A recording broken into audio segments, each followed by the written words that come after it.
Hello everyone, कैसे हो आप सब। उम्मीद करता हूँ ठीक ठाक होंगे, भले चंगे नहीं होंगे। तो बढ़ते हैं अपने एपिसोड 7 की तरफ। तो इसकी शुरुआत होती है नॉर्मल लाइफ फैमिली से ही, जहाँ पे राजू अपनी फैमिली के साथ टाइम स्पेंड कर रहा होता है। सुबह से उसके बच्चे स्कूल जा रही होती है। इसके बाद नेक्स्ट में दिखाया जाता है कि नोनिका जाती है हॉस्पिटल में, जो जूही होती है हॉस्पिटल में कोमा में होती है, उससे मिलने के लिए, जहाँ पे उसकी माँ होती है और उससे कहती है कि मुझे वो जूही से मिलना है। जहाँ पे उसकी माँ कहती है कि अभी तुम नहीं मिल सकती, अभी वो कोमा में है, वो बात करने लायक भी नहीं है। जहाँ पे वो कहती है इसे जल्द से जल्द होश में आना होगा। जहाँ पे वो बताती है कि जो दक्ष कंपनी है जिसकी वजह से इसने सुसाइड अटैम्प्ट किया था, जो कि न्यूज़ में बार बार फेक न्यूज़ छाप रही थी उसके रिगार्डिंग, वो सेटलमेंट करना चाहते हैं इससे और मिलने के लिए कल बुलाया है।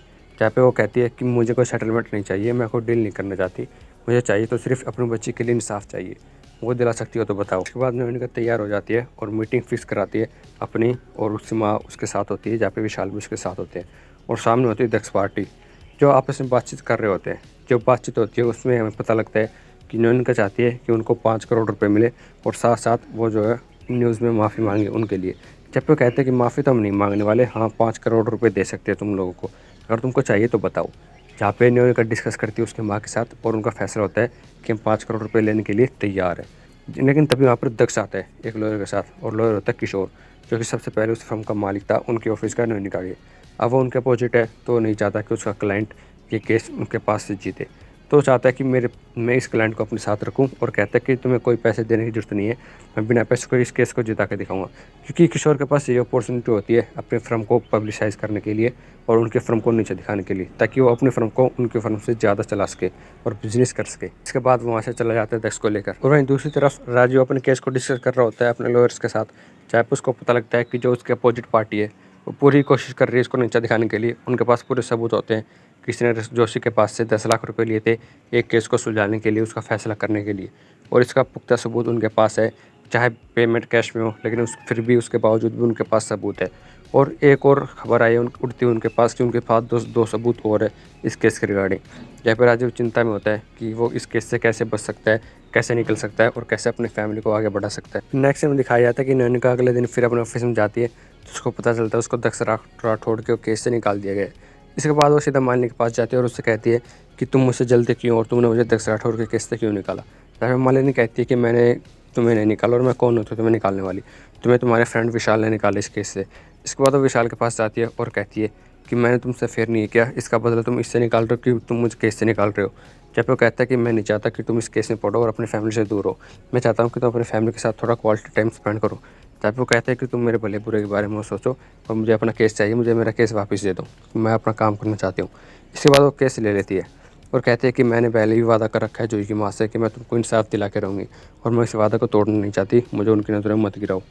फिर वो अपने केस को दोबारा स्टडी करने लग जाती है। अब केस की सुनवाई होती है, जहाँ पे नैनिका दक्ष को बुलाती है कटघरे में और उससे पूछती है कि क्या आप न्यूज़ एक बहुत ही बड़े न्यूज़ चैनल के साथ काम करते हैं, बहुत ही पॉपुलर। जहाँ पे कहता है कि नहीं, मैं खुद में एक बहुत अच्छा न्यूज़ एंकर हूँ जो कि सारी चीज़ें पब्लिक को सच्चाई के तौर पर बताता हूँ। जहाँ पे कहते हैं कि लेकिन कोर्ट ने तो प्रूफ कर दिया था कि जूही जो है वो बेगुनाह है, तो तुम बार बार क्यों कह रहे थे न्यूज़ में कि वो गुनहगार है।